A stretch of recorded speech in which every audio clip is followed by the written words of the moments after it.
Qadrli e-futbol ishqibozlari, hozir bilamiz, e-futbol bizga ming pointni taqdim etyapti. Ya'ni yangi qo'shilgan bu ekstrasidagi Invitations degan bo'limdan bizga ming point taqdim etyapti. Endi bu ming pointni ko'plar olgani yo'q, ba'zi birovlar esa klon qilib olishmoqda yoki boshqa telefonlardan akkauntlar ochib olishmoqda. Hozir men shuni bitta telefonda ko'p vaqt ketkazmagan holda olishni o'rgatib o'taman. Buning uchun bizga o'sha e-futbolni ya'ni 5 ta akkaunt ochamiz. Buning uchun o'zimiz glavniy akkauntimiz turaveradi va biz e-futbolni har o'chirib tortganimizda yangi akkauntga kiradi. Mana bu kodni biz o'shanda yangi akkaunt ochganimizda Invitations bo'limida turgan bo'ladi. Parol kirgizish.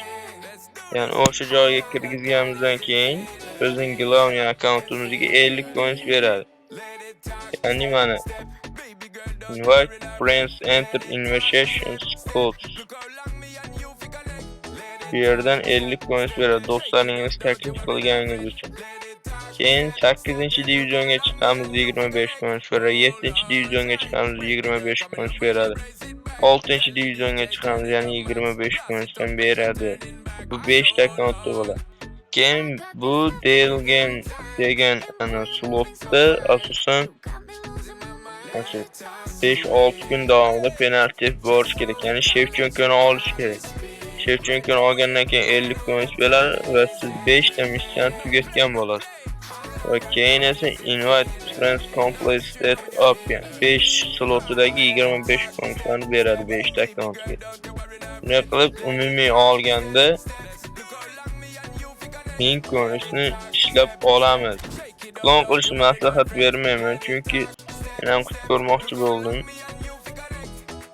Bo'lmadi, virus ya'ni o'zlaringiz akkauntlaringizga zarar yetkazishi ham mumkin.